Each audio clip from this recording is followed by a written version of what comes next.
हंस हेत लोभ कोप चारे नदियाँ अग पवह दजह नानका तरिए करमी लग। ਕਹਿੰਦੇ ਨੇ ਹਰ ਇੱਕ ਮਨੁੱਖ ਦੇ ਜੀਵਨ ਵਿੱਚ 4 ਕਿਸਮ ਦੀਆਂ ਨਦੀਆਂ ਮੇਰੇ ਵਿੱਚ ਵੀ ਹਨ, ਆਪ ਜੀ ਦੇ ਵਿੱਚ ਵੀ। ਕਿਹੜੀ ਕਿਹੜੀ? ਹੰਸ। ਹੰਸ ਤੋਂ ਮੁਰਾਦ ਹੈ ਹਿੰਸਾ। ਹਰ ਇੱਕ ਮਨੁੱਖ ਦੇ ਅੰਦਰ ਹਿੰਸਾ ਵੀ ਹੈ, ਹਰ ਇੱਕ ਮਨੁੱਖ ਦੇ ਅੰਦਰ ਹੇਤ ਵੀ ਹੈ, ਮੋਹ। ਹਰ ਇੱਕ ਦੇ ਅੰਦਰ ਲੋਭ ਵੀ ਹੈ, ਹਰ ਇੱਕ ਦੇ ਅੰਦਰ ਕੋਪ ਵੀ ਹੈ, ਕ੍ਰੋਧ ਵੀ ਹੈ। हंस, हिंसा, जीव हत्या। ਹੁਣ ਜੀਵ ਹੱਤਿਆ ਕਿਧਰੇ ਐਸਾ ਨਾ ਸਮਝ ਲੈਣਾ ਕਿ ਕਿਰਪਾਨ ਦੇ ਨਾਲ ਕਿਸੇ ਦੀ ਹੱਤਿਆ ਕਰ ਦਿੱਤੀ ਇਹੀ ਹਿੰਸਾ ਹੈ। ਕਿਧਰੇ ਇਹ ਨਾ ਸਮਝ ਲੈਣਾ ਕਿ ਅਸੀਂ ਮੁਰਗੇ ਦੀ ਗਰਦਨ ਮਰੋੜ ਦਿੱਤੀ ਇਹੀ ਹਿੰਸਾ ਹੈ। ਨਹੀਂ, ਮਨ ਦੀ ਵੀ ਹਿੰਸਾ ਹੋ ਸਕਦੀ ਹੈ, ਬਚਨ ਦੀ ਵੀ ਹਿੰਸਾ ਹੋ ਸਕਦੀ ਹੈ, ਕਰਮ ਦੀ ਵੀ ਹਿੰਸਾ ਹੋ ਸਕਦੀ ਹੈ। ਬਚਨ ਕਰਕੇ ਅਗਲੇ ਨੂੰ ਐਸੀ ਗੱਲ ਕਹਿ ਦਿੱਤੀ ਪੂਰੀ ਰਾਤ ਰੋਂਦਾ ਪਿਆ ਹੈ। ਬਚਨ ਕਰਕੇ, ਮਨ ਕਰਕੇ ਕਿਸੇ ਦੇ ਪ੍ਰਤੀ ਗਲਤ ਸੋਚ ਲਿਆ, ਇਸ ਦਾ ਬੁਰਾ ਹੋ ਜਾਵੇ, ਇਹ ਮਨ ਦੀ ਹਿੰਸਾ ਹੈ। ਮਨ ਦੀ ਹਿੰਸਾ। ਕਾਇਆ ਦੇ ਨਾਲ ਕਿਸੇ ਦਾ ਬੁਰਾ ਕਰ ਛੱਡਿਆ, ਇਹ ਕਾਇਕ ਹਿੰਸਾ ਹੈ। ਕਾਇਕ ਹਿੰਸਾ। ਤੋਂ ਬੋਲਣ ਤੋਂ ਪਹਿਲਾਂ ਗੁਸਤਾਖੀ ਮਾਫ 2 ਵਾਰੀ ਸੋਚਿਆ ਕਰੋ ਕਿ ਜੋ ਮੈਂ ਬੋਲ ਰਿਹਾ, ਜੇ ਇਹੀ ਬੋਲ ਇਹ ਮੈਨੂੰ ਬੋਲੇ, ਮੈਨੂੰ ਕੈਸਾ ਲੱਗੇਗਾ। ਜੇ ਆਪ ਜੀ ਨੂੰ ਚੰਗਾ ਲੱਗੇਗਾ ਫਿਰ ਉਹ ਬੋਲ ਆਪ ਜੀ ਉਸ ਨੂੰ ਬੋਲੋ। ਹੰਸ, ਹੇਤ। ਹੇਤ ਕਹਿੰਦੇ ਨੇ ਮੋਹ ਨੂੰ। ਬਹੁਤ ਪੁਰਾਣੀ ਗੱਲ ਹੈ। ਪਹਿਲੀ ਵਾਰ ਜਦੋਂ ਮੈਂ ਮਲੇਸ਼ੀਆ ਗਿਆ ਤਾਂ ਜਿਹੜਾ ਪ੍ਰੇਮੀ ਮੈਨੂੰ ਲੈਣ ਵਾਸਤੇ ਆਇਆ, ਬਜ਼ੁਰਗ ਸੀ, 60 ਕੁ ਸਾਲ ਦਾ। ਮੈਨੂੰ ਕਹਿਣ ਲੱਗੇ, ਗਿਆਨੀ ਜੀ ਮੈਂ ਹਰ ਇੱਕ ਕਥਾਵਾਚਕ ਨੂੰ ਲੈ ਕੇ ਜਾਂਦਾ ਹਾਂ ਜਿੱਥੇ ਪ੍ਰੋਗਰਾਮ ਹੁੰਦੇ ਨੇ। ਮੈਂ ਮਸ਼ਕੀਨ ਜੀ ਨੂੰ ਵੀ ਇੱਕ ਸਵਾਲ ਕੀਤਾ ਸੀ, ਮੈਂ ਉਹੀ ਸਵਾਲ ਤੁਹਾਨੂੰ ਪੁੱਛਦਾ ਪਿਆ। ਮੈਂ ਕਿਹਾ ਦੱਸੋ? ਕਹਿਣ ਲੱਗੇ, ਕਾਮ, ਕ੍ਰੋਧ, ਲੋਭ, ਮੋਹ, ਅਹੰਕਾਰ, ਇਹਨਾਂ ਦੇ ਵਿੱਚੋਂ ਕਿਹੜਾ ਵਿਕਾਰ ਸਭ ਤੋਂ ਤਾਕਤਵਰ ਹੈ? ਮੈਂ ਕਹਿਣ ਤਾਂ ਲੱਗਾ ਸੀ ਹੰਕਾਰ, ਲੇਕਿਨ ਉਹ ਹੱਸ ਪਿਆ। ਫਿਰ ਜਦੋਂ ਉਸਨੇ ਮੈਨੂੰ ਗੱਲ ਦੱਸੀ ਤਾਂ ਮੇਰੇ ਖਿਆਲ ਦੇ ਵਿੱਚ ਸਿੰਘ ਸਾਹਿਬ ਜੀ ਨੂੰ ਵੀ ਖਬਰ ਹੈ ਕਿ ਜੋ ਸਹਿਸਕ੍ਰਿਤੀ ਦੀ ਬਾਣੀ ਹੈ ਉਹਦੇ ਵਿੱਚੋਂ ਜਦੋਂ 5 ਵਿਕਾਰਾਂ ਦਾ ਜ਼ਿਕਰ ਚੱਲਦਾ ਹੈ ਤਾਂ ਪਹਿਲਾਂ ਮੋਹ ਦਾ ਹੀ ਖਿਆਲ ਆਉਂਦਾ ਹੈ। ਪਹਿਲਾ ਸ਼ਬਦ ਮੋਹ ਦਾ। ਤੇ ਉਸਨੇ ਕਿਹਾ, ਗਿਆਨੀ ਜੀ ਮੋਹ ਸਭ ਤੋਂ ਖਤਰਨਾਕ ਹੈ। ਮੈਂ ਕਿਹਾ ਉਹ ਕਿਵੇਂ? ਉਸਨੇ ਆਪਣੀ ਗੱਲ ਦੱਸੀ। ਇਮਾਨਦਾਰ ਬੰਦਾ ਸੀ। ਕਹਿਣ ਲੱਗੇ, ਗਿਆਨੀ ਜੀ ਹੁਣ ਮੇਰੀ ਉਮਰ ਹੈ 60 ਸਾਲ ਦੀ। 60 ਸਾਲ ਦੀ। 6ਵੀਂ ਕਲਾਸ ਤੋਂ ਅਸੀਂ ਪੜ੍ਹਦੇ ਸੀ ਜਦੋਂ ਇੱਕੋ ਸਕੂਲ, ਉਹਦੇ ਵਿੱਚ ਇੱਕ ਬੱਚੀ ਪੜ੍ਹਦੀ ਸੀ, ਅਸੀਂ ਇਕੱਠੇ ਹੀ ਪੜ੍ਹਦੇ ਸੀ।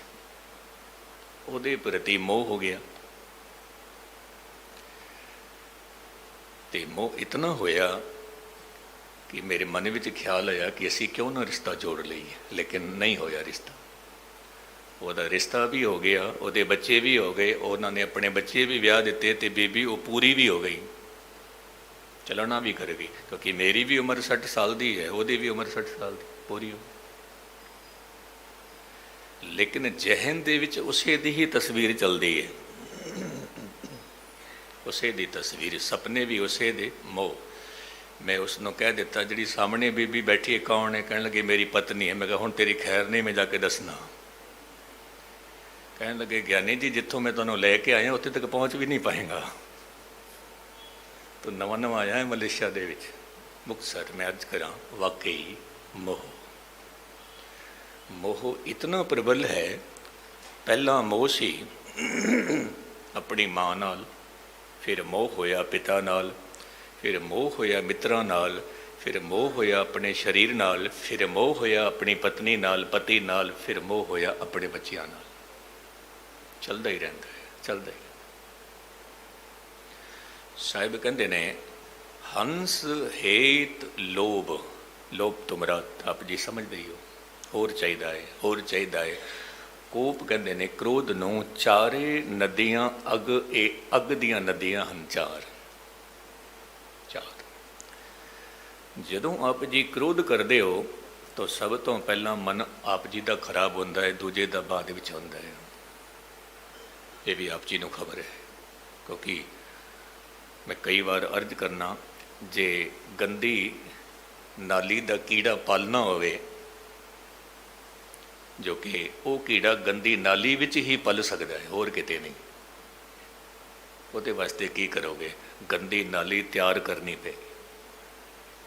ਉੱਥੇ ਫਿਰ ਉਸ ਕੀੜੇ ਨੂੰ ਆਪ ਜੀ ਨੇ ਪ੍ਰਵੇਸ਼ ਕਰਨਾ ਹੈ, ਫਿਰ ਉਹਦਾ ਖਾਣਾ ਗੰਦਗੀ ਹੈ, ਪੀਣਾ ਗੰਦਗੀ ਹੈ। ਤਾਂ ਜੋ ਕ੍ਰੋਧ ਹੈ, ਇਸ ਨੂੰ ਆਪ ਜੀ ਜਦੋਂ ਪ੍ਰਗਟ ਕਰੋਗੇ ਆਪਣੇ ਹਿਰਦੇ ਵਿੱਚ,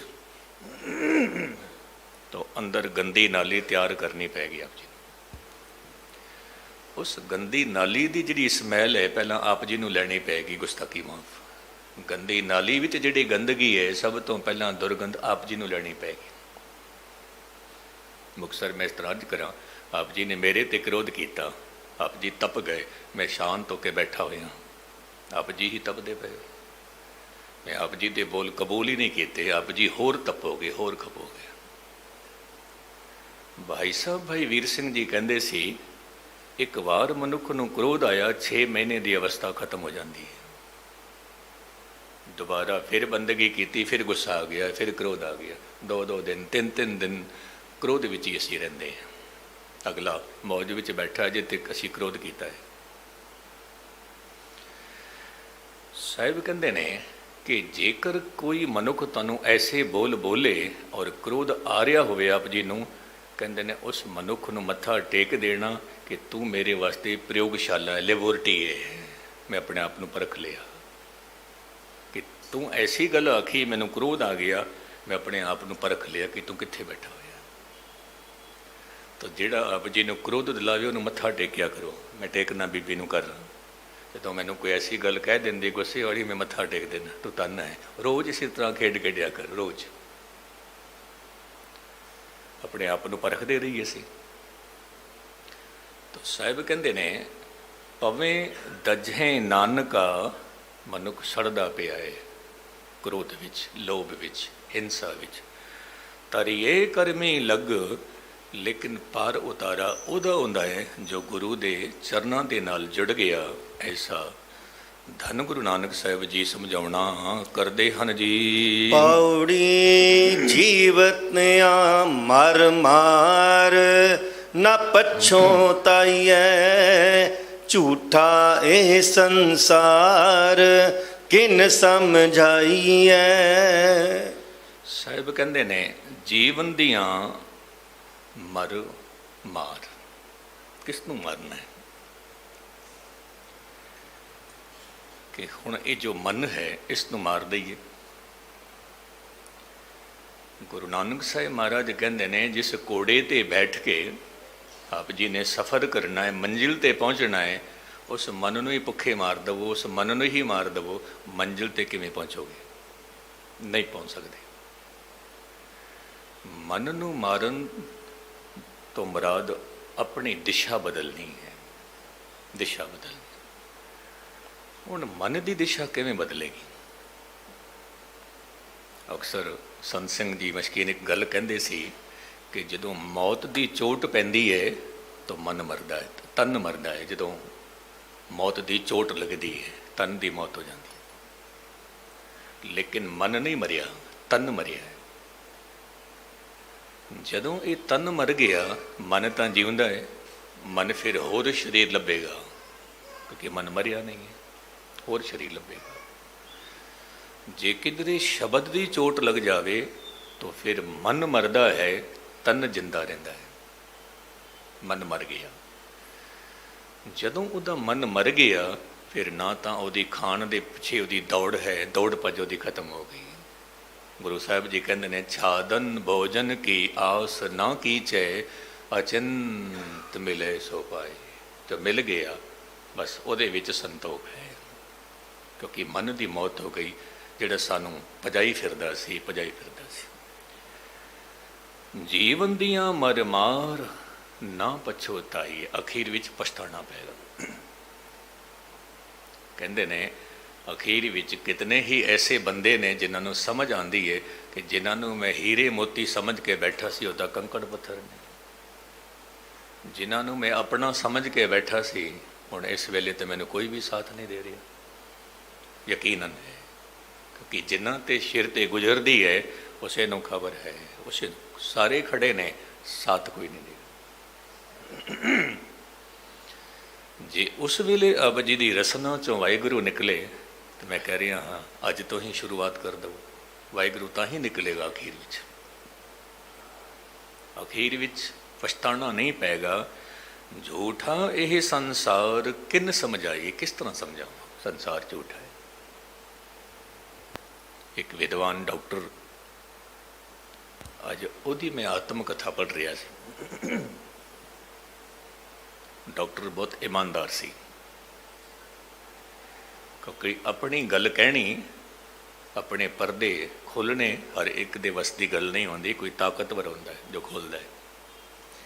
ਆਪ ਜੀ ਦੇ ਵਿੱਚੋਂ ਕੋਈ ਤਾਕਤਵਰ ਹੋਵੇਗਾ ਜਿਹੜਾ ਕਹੇਗਾ ਮੁਸਤਾਕੀ ਮਾਫ਼ ਕੀ, ਮੈਂ ਵਾਕਈ ਕ੍ਰੋਧੀ ਹਾਂ, ਮੈਂ ਵਾਕਈ ਲੋਭੀ ਹਾਂ, ਮੈਂ ਵਾਕਈ ਹੰਕਾਰੀ ਹਾਂ, ਮੈਂ ਵਾਕਈ ਕਾਮੀ ਹਾਂ। ਕੋਈ ਤਾਕਤਵਰ ਹੋਵੇਗਾ, ਨਹੀਂ ਤਾਂ ਨਹੀਂ ਕਹਿ ਸਕਦੇ। ਗੁਰੂ ਨੂੰ ਬੇਸ਼ੱਕ ਆਪ ਜੀ ਕਹਿੰਦੇ ਹੋ ਪਾਤਸ਼ਾਹ ਜੀ ਮੈਂ ਕ੍ਰੋਧੀ ਵੀ ਹਾਂ, ਮੈਂ ਲੋਭੀ ਵੀ ਹਾਂ, ਮੈਂ ਹੰਕਾਰੀ ਵੀ ਹਾਂ, ਮੈਂ ਕਾਮੀ ਵੀ ਹਾਂ, ਗੁਰੂ ਨੂੰ ਜ਼ਰੂਰ ਕਹਿੰਦੇ ਹੋ, ਪਰ ਨਾਲ ਦੀ ਨਾਲ ਪਿੱਛੇ ਮੁੜ ਕੇ ਵੀ ਦੇਖਦੇ ਹੋ ਕਿ ਕਿਸੇ ਨੇ ਮੇਰੀ ਗੱਲ ਸੁਣੀ ਤਾਂ ਨਹੀਂ ਹੈ। ਪਿੱਛੇ ਮੁੜ ਕੇ ਵੀ ਦੇਖਦੇ ਹਾਂ, ਕਿਉਂਕਿ ਐਸਾ ਇੱਕ ਵਾਰੀ ਹੋਇਆ ਸੀ ਚਰਚ ਦੇ ਵਿੱਚ। ਇੱਕ ਦਾਨੀ ਪੁਰਸ਼ ਚਰਚ ਵਿੱਚ ਆ ਕੇ ਕਹਿੰਦਾ ਹੈ ਪਾਤਸ਼ਾਹ, ਐ ਪਰਵਦਗਾਰ, ਐ ਗਾਡ, ਆਪ ਜੀ ਨੂੰ ਸਭ ਕੁਝ ਖਬਰ ਹੈ, ਮੇਰੇ ਵਰਗਾ ਕਾਮੀ ਕੋਈ ਨਹੀਂ, ਮੇਰੇ ਵਰਗਾ ਕ੍ਰੋਧੀ ਕੋਈ ਨਹੀਂ, ਮੇਰੇ ਵਰਗਾ ਹੰਕਾਰੀ ਕੋਈ ਨਹੀਂ, ਮੇਰੇ ਵਰਗਾ ਦੁਰਾਚਾਰੀ ਕੋਈ ਨਹੀਂ, ਮੇਰੇ ਵਰਗਾ ਲੋਭੀ ਕੋਈ ਨਹੀਂ। ਉੱਚੀ ਉੱਚੀ ਆਵਾਜ਼ ਵਿੱਚ ਕਹਿ ਰਿਹਾ ਸੀ। ਇਹ ਕਹਿ ਕੇ ਜਦੋਂ ਉਸਨੇ ਮੱਥਾ ਟੇਕਿਆ, ਮੱਥਾ ਟੇਕ ਕੇ ਜਦੋਂ ਮੁੜਨ ਲੱਗਾ ਤੇ ਕੀ ਦੇਖਦਾ, ਪਿੱਛੇ ਇੱਕ ਬੰਦਾ ਖੜਾ ਹੋਇਆ ਸੀ। ਹੁਣ ਉਸ ਬੰਦੇ ਨੂੰ ਇਹ ਕੀ ਕਹਿੰਦਾ ਹੈ ਧਨਵਾਨ, ਕਹਿੰਦਾ ਜਿਹੜੀ ਪ੍ਰੇਅਰ ਮੈਂ ਕੀਤੀ ਸੀ ਤੂੰ ਸੁਣੀ ਤਾਂ ਨਹੀਂ ਹੈ? ਉਹ ਕਹਿੰਦਾ ਮੈਂ ਸਭ ਕੁਝ ਸੁਣਿਆ।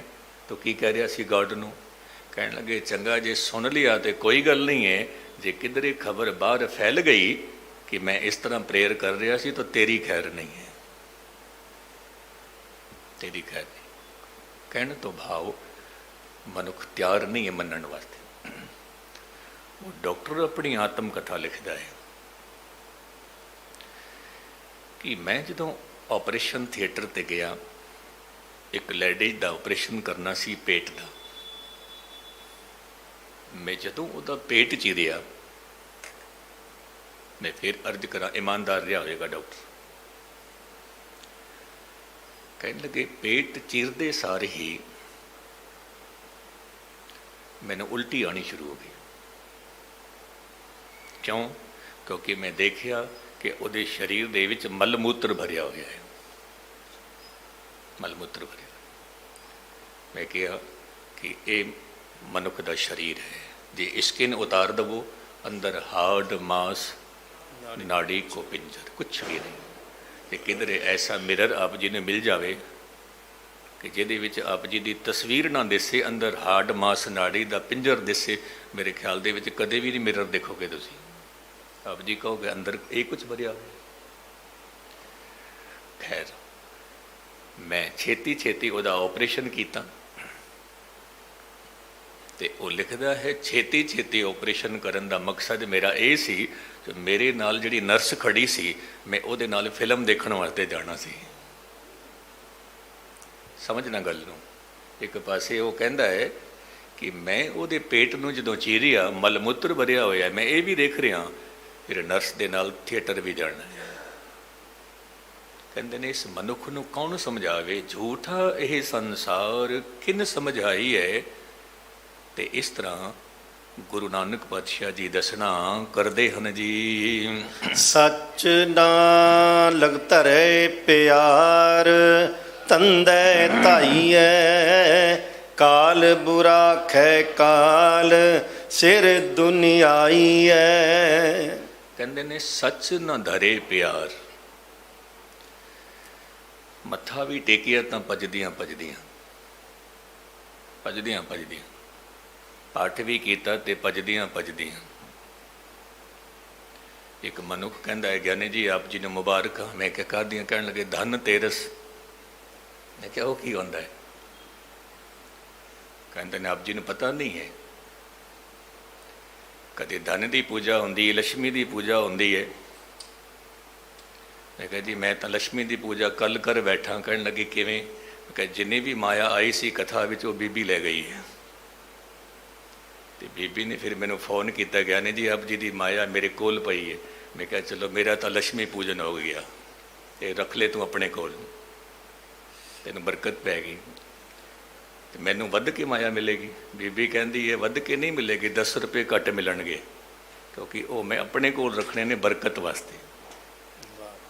ਮੈਨੂੰ ਇੱਕ ਗੱਲ ਯਾਦ ਆ ਗਈ ਕਿ ਲక్ష్ਮੀ ਦੀ ਵੀ ਪੂਜਾ ਕਰੋ, ਪਰ ਲక్ష్ਮੀ ਨੂੰ ਵੀ ਲੋੜ ਪੈਂਦੀ ਹੈ ਨਾਰਾਇਣ ਦੀ। ਲక్ష్ਮੀ ਵੀ ਨਾਰਾਇਣ ਤੋਂ ਮੰਗਦੀ ਹੈ ਮੈਨੂੰ ਬਰਕਤ ਪਵੇ, ਤਾਂ ਕੇਵਲ ਤੇ ਕੇਵਲ ਲక్ష్ਮੀ ਦੀ ਹੀ ਪੂਜਾ ਨਹੀਂ, ਲక్ష్ਮੀ ਨਾਰਾਇਣ ਦੀ ਵੀ ਪੂਜਾ ਕਰੋ, ਰੱਬ ਦੀ ਵੀ ਪੂਜਾ ਕਰੋ। ਪਰ ਮਨੁੱਖ ਨੇ ਕੀ ਕੀਤਾ? ਇੱਕ ਆਲਮ ਕਹਿੰਦਾ ਹੈ, ਕਹਿੰਦਾ ਮੈਂ ਸੱਚੀ ਗੱਲ ਕਹਿ ਰਿਹਾ, ਮੇਰਾ ਅਨੁਭਵ ਹੈ।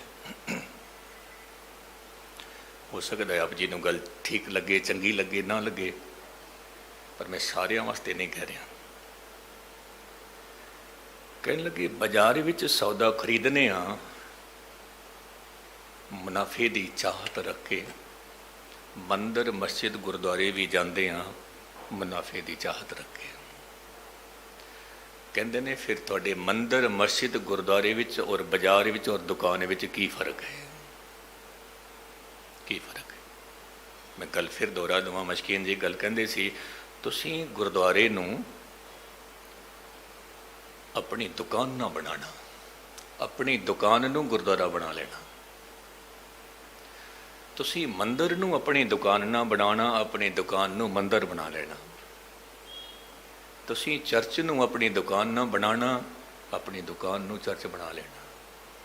ਤੁਸੀਂ ਗੁਰਦੁਆਰੇ ਨੂੰ ਆਪਣਾ ਘਰ ਨਾ ਬਣਾਉਣਾ, ਆਪਣੇ ਘਰ ਨੂੰ ਗੁਰਦੁਆਰਾ ਬਣਾ ਲੈਣਾ।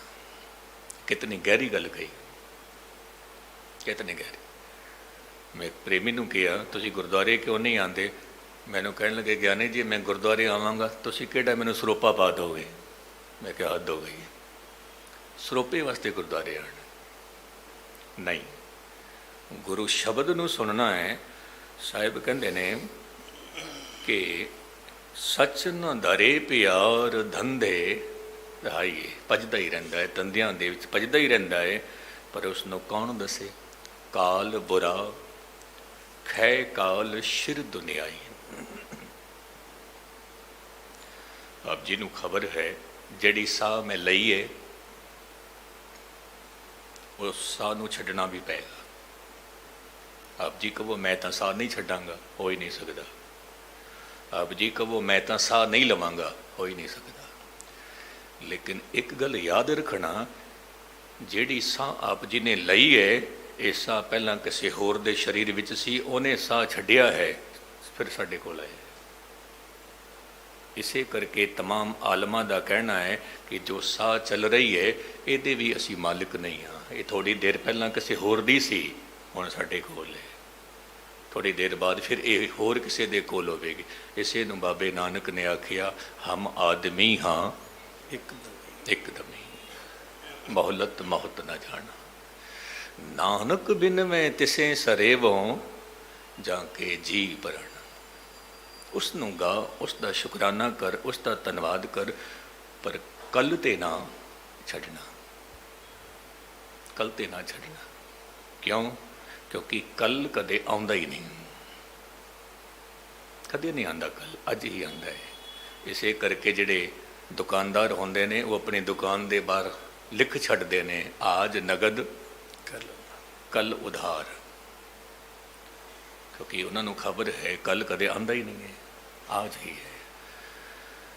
ਬੰਦਗੀ ਦੀ ਜੋ ਇੱਕ ਚਾਹਤ ਹੈ ਉਹ ਵੀ ਅੱਜ ਦੀ ਖੇਡ ਹੈ, ਵਰਤਮਾਨ ਦੀ, ਉਹ ਪਾਸਟ ਦੀ ਨਹੀਂ ਹੈ। ਪਾਸਟ ਤਾਂ ਨਿਕਲ ਗਿਆ, ਫਿਊਚਰ ਦੀ ਨਹੀਂ ਹੈ। ਜੇ ਜੁੜਨਾ ਹੈ ਇਸੇ ਵੇਲੇ ਬੈਠ, ਇਸੇ ਵੇਲੇ। ਮੈਨੂੰ ਕਿਸੇ ਨੇ ਇੱਕ ਸਵਾਲ ਕੀਤਾ ਕਿ ਗਿਆਨੀ ਜੀ ਇੱਕ ਗੱਲ ਦੱਸੋ, ਰਾਵਣ ਨੂੰ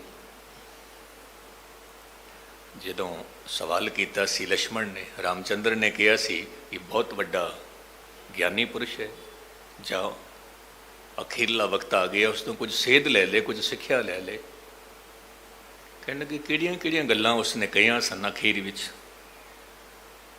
ਉਹਨਾਂ ਨੇ ਜਿਹੜੀ ਇੱਕ ਮੂਲ ਗੱਲ ਕਹੀ, ਕਹਿਣ ਲੱਗੇ ਮੈਂ ਸੋਚਦਾ ਸੀ ਕਿ ਮੈਂ ਇਹ ਕੰਮ ਕਰਨਾ ਹੈ ਪਰ ਕੱਲ੍ਹ ਕਰਾਂਗਾ ਕਿਉਂਕਿ ਮੇਰੇ ਕੋਲ ਤਾਕਤ ਬਹੁਤ ਹੈ, ਮੈਂ ਪਰਸੋਂ ਕਰਾਂਗਾ, ਲੇਕਿਨ ਇਸੇ ਤਰ੍ਹਾਂ ਸੋਚਦਿਆਂ ਵਕਤ ਖਤਮ ਹੋ ਗਿਆ, ਤੇ ਫਿਰ ਜਿਹੜੀ ਧਰਮ ਦੀ ਗੱਲ ਕਰਨੀ ਹੋਵੇ ਕੱਲ੍ਹ ਤੇ ਨਾ ਛੱਡਣਾ, ਮੈਂ ਰਹਿ ਗਿਆ।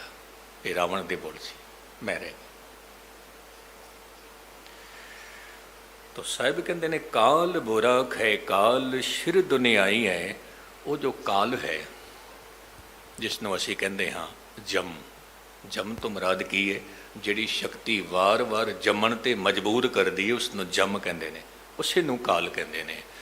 ਤੇ ਉਹ ਜੰਮਣਾ ਔਰ ਮਰਨਾ ਜੋ ਹੈ ਉਹ ਕਿਸ ਦੇ ਨਿਯਮ ਵਿੱਚ ਚੱਲਦਾ ਹੈ? ਗੁਰੂ ਨਾਨਕ ਸਾਹਿਬ ਜੀ ਦੱਸਣਾ ਕਰਦੇ ਹਨ ਜੀ, ਹੁਕਮੀ ਸਿਰਜੰਦਾਰ ਮਾਰੇ ਦਾਈਐ, ਆਪੇ ਦੇ ਪਿਆਰ ਮਨ ਵਸਾਈਐ। ਸਾਹਿਬ ਕਹਿੰਦੇ ਨੇ ਹੁਕਮੀ ਸਿਰਜੰਦਾਰ ਮਾਰੇ ਦਾਈਏ, ਦਾਵ ਲਗਾ ਕੇ, ਮੌਕਾ ਤੱਕ ਕੇ, ਜਦੋਂ ਵੀ ਮੌਕਾ ਮਿਲ ਗਿਆ ਉਸਨੇ ਅਟੈਕ ਕੀਤਾ, ਪ੍ਰਹਾਰ ਕੀਤਾ। ਫਿਰ ਮਨੁੱਖ ਭੋਜਨ ਛਕਦਾ ਪਿਆ ਹੈ, ਕੋਈ ਗੱਲ ਨਹੀਂ ਹੈ, ਮਨੁੱਖ ਵਾਹਿਗੁਰੂ ਜਪਦਾ ਪਿਆ ਹੈ, ਕੋਈ ਗੱਲ ਨਹੀਂ ਹੈ, ਮਨੁੱਖ ਕੁਛ ਵੀ ਕਰਦਾ ਪਿਆ ਹੈ, ਉਸਨੇ ਅਟੈਕ ਕਰ ਦੇਣਾ ਹੈ। ਪਰ ਜਿਨ੍ਹਾਂ ਨੂੰ ਆਪਣਾ ਪਿਆਰ ਦਿੱਤਾ, ਕਹਿੰਦੇ ਨੇ ਉਹ ਗੁਰੂ ਦੇ ਕੋਲ ਬੈਠੇ ਨੇ, ਗੁਰੂ ਦੀ ਇਬਾਦਤ ਕਰਦੇ ਪਏ ਨੇ। ਤੇ ਸਾਹਿਬ ਕਹਿੰਦੇ ਨੇ ਇਬਾਦਤ ਕਰਦਿਆਂ ਇੱਕ ਵਿਚਾਰ ਆਪਣੇ ਅੰਦਰ ਰੱਖਣਾ, ਉਹ ਕੀ ਹੈ? ਸਾਹਿਬ ਜੀ ਦੱਸਣਾ ਕਰਦੇ ਹਨ ਜੀ, ਮੋਹਤ ਨ ਚਸਾ ਵਿਲੰਮ ਭਰੀਐ ਪਾਈਐ, ਗੁਰ ਪ੍ਰਸਾਦੀ ਬੁਝ ਸੱਚ ਸਮਾਈਐ। ਇਹ ਇਸ ਸ਼ਬਦ ਦੇ ਅਖੀਰਲੇ ਬੋਲ ਮੋਹਤ ਨ ਚਸਾ ਵਿਲੰਬ ਭਰੀਏ ਪਾਈਏ। ਸਾਡੀ ਉਮਰ ਦੀ ਜਿਹੜੀ ਪਾਈ ਹੈ ਉਹ ਭਰਦੀ ਜਾ ਰਹੀ ਹੈ, ਭਰਦੀ ਜਾ ਰਹੀ ਹੈ। ਹੁਣ ਕਿਸੇ ਨੂੰ ਵੀ ਖਬਰ ਨਹੀਂ ਹੈ ਕਿ ਕਿਸੇ ਦੀ ਉਮਰ ਦੀ ਪਾਈ ਕਿਤਨੀ ਭਰ ਚੁੱਕੀ ਹੈ, ਕਿਸੇ ਨੂੰ ਵੀ ਪਤਾ ਨਹੀਂ ਹੈ। ਆਪ ਜੀ ਨੂੰ ਖਬਰ ਹੈ ਕਿ ਜਦੋਂ ਜਨਮ ਹੁੰਦਾ ਹੈ ਤਾਂ 9 ਮਹੀਨੇ ਦਾ ਵਕਤ ਹੁੰਦਾ ਹੈ ਕਿ 9 ਮਹੀਨੇ ਬਾਅਦ ਬੱਚਾ ਹੋਏਗਾ, 9 ਮਹੀਨੇ ਬਾਅਦ ਹੋਏਗਾ। ਜਨਮ ਦੀ ਖਬਰ ਹੈ 9 ਮਹੀਨੇ ਬਾਅਦ ਹੋਵੇਗਾ, ਮਰਨ ਦੀ ਖਬਰ ਕਿਸੇ ਨੂੰ ਵੀ ਨਹੀਂ ਹੈ, ਕਿਸੇ ਨੂੰ ਵੀ ਨਹੀਂ। ਇੱਕ ਪਲ ਇੱਕ ਖਿੰਡ ਦੀ ਵੀ ਕਿਸੇ ਨੂੰ ਖਬਰ ਨਹੀਂ ਹੈ। ਤਾਂ ਸਾਹਿਬ ਕਹਿੰਦੇ ਨੇ ਇੱਕ ਮੌਤ ਵੀ, ਇੱਕ ਚਸਾ ਵੀ, ਜਿਵੇਂ ਅੱਖਾਂ ਬੰਦ ਕਰਦੇ ਹਾਂ ਖੋਲ੍ਹਦੇ ਹਾਂ, ਇੰਨੀ ਵੀ ਤੂੰ ਦੇਰੀ ਨਾ ਕਰ, ਤੂੰ ਪਰਮਾਤਮਾ ਦਾ ਜਾਪ ਕਰ, ਤੇਰੇ ਤੇ ਰਹਿਮਤ ਹੋਵੇ ਔਰ ਸੱਚ ਦੇ ਵਿੱਚ ਤੂੰ ਲੀਨ ਹੋ ਜਾਵੇਂ। ਗੁਰੂ ਪਾਤਸ਼ਾਹ ਰਹਿਮਤਾਂ ਕਰਨ, ਨਾਮ ਦੀ ਦਾਤ, ਸਿੱਖੀ ਸਿਦਕ, ਭਰੋਸਾ ਦਾਨ, ਭੁੱਲਾਂ ਚੁੱਕਾਂ ਦੀ ਖਿਮਾ। ਵਾਹਿਗੁਰੂ ਜੀ ਕਾ ਖਾਲਸਾ, ਵਾਹਿਗੁਰੂ ਜੀ ਕੀ ਫਤਿਹ।